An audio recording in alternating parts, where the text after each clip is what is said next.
Hello, my dearest friends. How have you been? Welcome to Learn English Online with Krishna. Learn English Online with Krishna में हमेशा की तरह आपका स्वागत है दोस्तों। अच्छा दोस्तों, बहुत स्टूडेंट्स ने मुझसे पूछा कि सर कॉपुलर वर्ब क्या होता है, लिंकिंग वर्ब क्या होता है। कुछ किसी बुक में कोई कॉपुलर वर्ब लिखा होता है, किसी बुक में लिंकिंग वर्ब लिखा होता है, पता नहीं चलता दोनों एक हैं कि क्या अलग अलग हैं। दोस्तों इस कन्फ्यूजन को आज हमेशा के लिए दूर करेंगे और सीखेंगे कि कॉपुलर वर्ब क्या होता है या लिंकिंग वर्ब क्या होता है।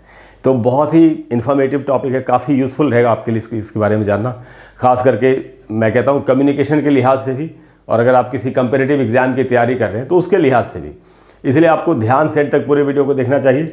दोस्तों आज जो टॉपिक है वो है कॉपुलर वर्ब्स। अच्छा, कॉपुलर वर्ब्स जो होते हैं ये क्या है एक्चुअली। ये वर्ड है दोस्तों कॉपुला, ये लैटिन से डिराइव हुआ है, लैटिन से आया वर्ड। लैटिन दुनिया की सबसे प्राचीन भाषाओं में से एक है और इन्हीं को लिंकिंग वर्ब्स भी कहा जाता है। तो पहले तो मैं यही बात क्लियर कर दूं कि कॉपुलर वर्ब्स और लिंकिंग वर्ब्स बिल्कुल एक चीज़ है, इसलिए आगे से इसमें बिल्कुल कंफ्यूज नहीं होना है कि कॉपुलर वर्ब क्या होता है, लिंकिंग वर्ब क्या होता है, एक ही चीज़ है। इसको ठीक से समझने के लिए हमको ये जो वर्ड है कॉपुला, इसकी मीनिंग समझनी चाहिए।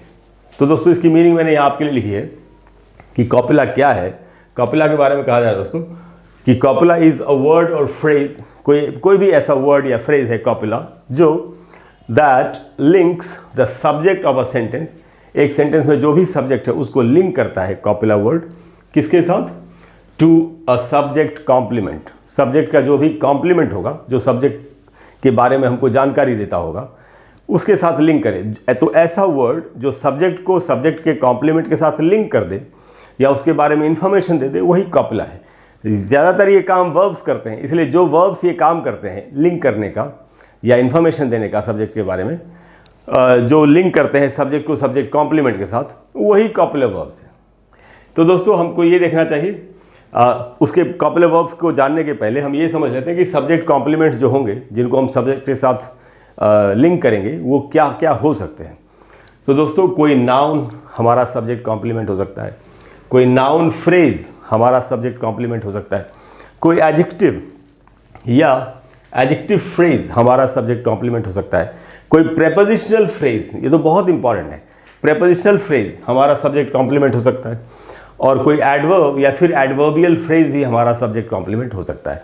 तो कॉपुलर वर्ब्स सब्जेक्ट को सब्जेक्ट कॉम्प्लीमेंट के साथ, जो कि ये सारे होते हैं, noun, adjective, prepositional phrase, adverbial phrase, इनके साथ जो लिंक करे या कनेक्ट करे या इनके बारे में जो हमको जानकारी, वही कॉपुलर वर्ब है। तो दोस्तों अब देखते हैं कि कॉपुलर वर्ब्स कौन कौन से होते हैं। तो कॉपुलर वर्ब्स दोस्तों किसी भी लैंग्वेज में एक ही मेन कॉपुलर वर्ब होता है। इंग्लिश में वो है बी। बी का मतलब होता है होना, और बी के कई रूप हैं। प्रेजेंट में इसके 3 रूप हैं और पास्ट में इसके 2 रूप हैं। प्रेजेंट में कौन कौन से रूप है दोस्तों, वो है एम, इज एंड आर, और पास्ट में वॉज एंड वर। तो ये 5 फॉर्म्स हैं बी के, जो कि मेन कॉपुलर वर्ब है इंग्लिश लैंग्वेज में। कुछ और भी ऐसे वर्ब्स हैं जो कॉपुलर वर्ब की तरह काम करते हैं, तो इसीलिए उनको सेमी कॉपुलर या सेमी कॉपुलर वर्ब्स आप कह सकते हैं। वो है दोस्तों become, get, feel, remain, seem, smell and taste. ये सारे के सारे वर्ब्स जो है ये कॉपुलर वर्ब्स की ही तरह काम करते हैं, इसलिए इनको सेमी कॉपुलर वर्ब्स कहा जा सकता है। वैसे मॉडर्न इंग्लिश में लोग इतना, मैं जो आपको प्योर ग्रामर की बात बता रहा हूँ, इतना ध्यान नहीं देते। इनको सबको कॉपुलर वर्ब ही कहा जाता है। इसीलिए अगर आप इनको सबको कॉपुलर वर्ब्स ही कहेंगे, फुल कॉपुलर वर्ब्स, तो भी कोई दिक्कत वाली बात नहीं है। तो दोस्तों ये सारे हमारे कॉपुलर वर्ब। अब आप समझ गए कि कॉपुलर वर्ब क्या होता है, कॉपुलर वर्ड कहाँ से आया, इसका मीनिंग क्या होता है, सब्जेक्ट कॉम्प्लीमेंट्स कौन कौन से हो सकते हैं जिनको कॉपुलर वर्ब सब्जेक्ट के साथ लिंक करता है। अब हम थोड़े से एग्जाम्पल्स देख लेते हैं। तो दोस्तों यहाँ कुछ एग्जाम्पल्स लिखे मैंने, और वो है जैसे पहला सेंटेंस है ही इज़ अ सिंगर। इसमें इज़ जो है बी का रूप, यही ही को यानी सब्जेक्ट को सिंगर के साथ लिंक कर रहा है। तो ये जो कॉम्प्लीमेंट है ये हमको सब्जेक्ट के बारे में इंफॉर्मेशन भी दे सकता है या लिंक कर सकता है। अच्छा, ही की जगह पर मैं कोई नाम भी लिख सकता हूँ, मनीष, राहुल। अगर मैं लिखूँ मनीष इज़ ए सिंगर, तो इज़ हमको बता रहा है कि मनीष एक सिंगर है और मनीष के बारे में हमको ज़्यादा जानकारी मिल रही है। तो इसीलिए इसको इज़ को लिंकिंग वर्ब या कॉपुलर वर्ब कुछ भी कह सकते हैं आप। उसके बाद दोस्तों, अच्छा सिंगर एक नाउन। उसके बाद द ट्रिप वॉज एक्साइटिंग, कोई बता रहा है कि अरे ट्रिप तो बहुत ही अच्छा था। ट्रिप सब्जेक्ट है हमारा, वॉज वो वर्ब है जो सब्जेक्ट को उसके कॉम्प्लीमेंट एक्साइटिंग एक एडजेक्टिव है के साथ लिंक कर रहा है, या एक्साइटिंग वर्ड हमको ट्रिप के बारे में जानकारी दे रहा है कि ट्रिप कैसा था, तो जो इन्फॉर्मेशन दे, लिंक कर दे, वही ये वर्ब है वॉज। तो यहाँ पर ये कॉपुलर वर्ब है, बी का रूप है पास्ट का वॉज। सीम वर्ड मैंने इस्तेमाल किया दोस्तों सर, सीम जो वर्ब है सेमी कॉपुलर या कॉपुलर कह सकते हैं आप। इट सीम्स स्ट्रेंज, किसी बात के लिए कोई बता रहे अरे यार ये तो बहुत अजीब बात लगती है। इट सीम्स स्ट्रेंज, सीम का मीनिंग है प्रतीत होना, लगना, तो इट उस बात के लिए कहा जा रहा है जो अजीब लग रही है, या किसी भी मामले के लिए, किसी भी चीज़ के लिए, किसी डील के लिए, कुछ भी हो सकता है। तो इट सीम्स स्ट्रेंज, तो यहाँ सीम जो है वो इट को स्ट्रेंज के साथ कनेक्ट कर रहा है, लिंक कर रहा है, या स्ट्रेंज वर्ड हमको सीम हमको बता रहा है कि ये जो सब्जेक्ट कॉम्प्लीमेंट है ये हमको इट के बारे में जानकारी दे रहा है कि ये बात बड़ी अजीब है। अच्छा दोस्तों अगला एग्जाम्पल देखते हैं। The book is on the table, इसमें बुक सब्जेक्ट है हमारा, इज़ कॉपुलर वर्ब है जो लिंक कर रहा है सब्जेक्ट को सब्जेक्ट कॉम्प्लीमेंट के साथ। सब्जेक्ट कॉम्प्लीमेंट इसमें है दोस्तों ऑन द टेबल, जो कि एक प्रेपोजिशनल फ्रेज है। प्रेपोजिशनल फ्रेज ये ऐसे है कि इसमें ऑन एक प्रेपोजिशन है एंड टेबल उसका ऑब्जेक्ट है। तो दोस्तों the book is on the table, इस तरीके से इज़ जो कॉपुलर वर्ब है वो इसमें इस्तेमाल हुआ। He is taller then most people, किसी के बारे में बताया जा रहा है कि वो ज़्यादातर लोगों से ज़्यादा लंबा है। तो फिर दोस्तों इसमें इज़ का इस्तेमाल किया मैंने कॉपुलर वर्ब का। टॉलर देन मोस्ट पीपल एक एडजेक्टिव फ्रेज है, तो यहाँ पर हमारा सब्जेक्ट कॉम्प्लीमेंट एक एडजेक्टिव फ्रेज है। दूसरा एग्जाम्पल देखते हैं। किसी ने कहा all my friends were that, मेरे सारे दोस्त वहाँ थे। अब इसमें दोस्तों वर्ड बी का पास्ट वाला फॉर्म इस्तेमाल हुआ copular verb. All my friends noun phrase subject and there एक एडवर्ब है, तो इस बार हमारा सब्जेक्ट कॉम्प्लीमेंट एडवर्ब है। उसके बाद देखते दोस्तों अगला एग्जाम्पल। शी रिमेन्ड काम, किसी के बारे में बताया कि वो शांत रही, उसने शोर नहीं मचाया या गुस्सा नहीं दिखाया, वो शांत रही। रिमेन का मतलब है जिस स्थिति में उसी में रहना। तो शी रिमेन्ड काम, काम एक एडजेक्टिव है, तो इस बार हमारा सब्जेक्ट कॉम्प्लीमेंट एडजेक्टिव है और रिमेन हमको बता रहा है शी के बारे में कि वो क्या कैसे रही, उसकी मनोस्थिति क्या थी, शांत रही।